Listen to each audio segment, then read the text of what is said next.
guys, welcome to my channel. Na pesi mbote na babone nyonso ya Alpha Kitchen. Tikete kini ankolo ekuta na mabota na bino. Soke zamba liboso zolanda ngai zo mwa minute o s'abonner.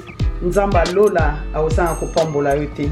Lelo ndasoke lekisa modèle na saison na kasoso na ngai bolanda.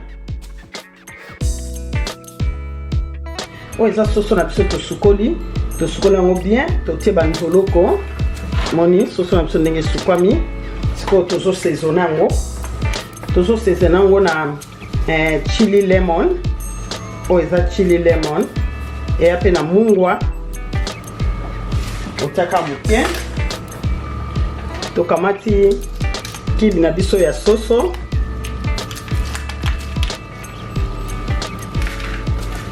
Tubakisi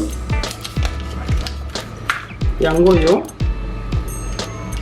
chicken kip oza muscade to sopele yango mwa ndambo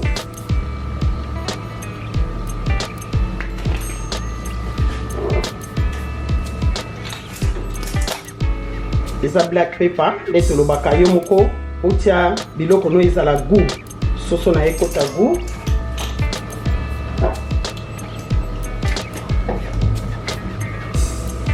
paprika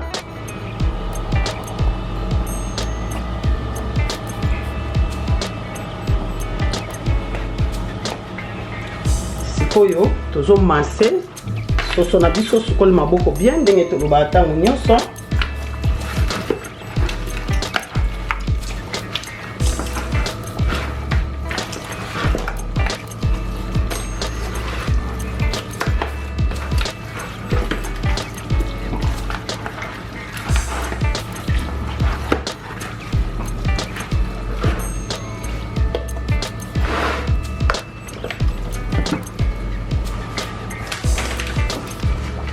tepe moi aïe na biso ya poussière